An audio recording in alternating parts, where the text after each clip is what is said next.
आगे बढ़ेंगे। अहम खबर दें आपको, तोशाखाना केस में चेयरमैन पीटीआई की सजा के खिलाफ अपील दायर। चेयरमैन पीटीआई की जानिब से इस्लामाबाद हाईकोर्ट में अपील दायर की गई।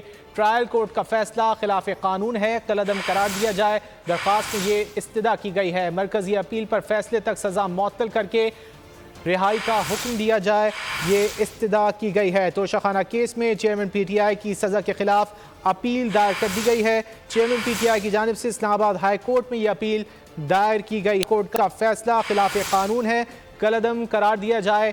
अपील में ये इस्तदा की गई है कि मरकजी अपील पर फैसले तक सजा मुअत्तल करके रिहाई का हुक्म दिया जाए। तोशाखाना केस में चेयरमैन पीटीआई की सजा के खिलाफ अपील दायर कर दी गई है। चेयरमैन पीटीआई की जानिब से इस्लामाबाद हाई कोर्ट में यह अपील दायर की गई है।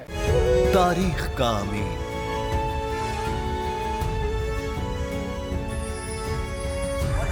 आजादी की अलामत,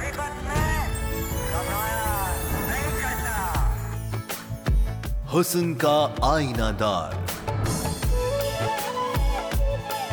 फिक्र व नजरिए की अक्कास,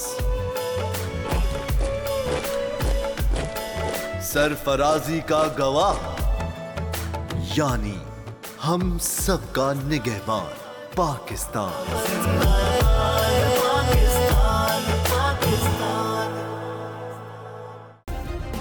सब्सक्राइब करें और बेल दबाएं ताकि कोई खबर रह न जाए।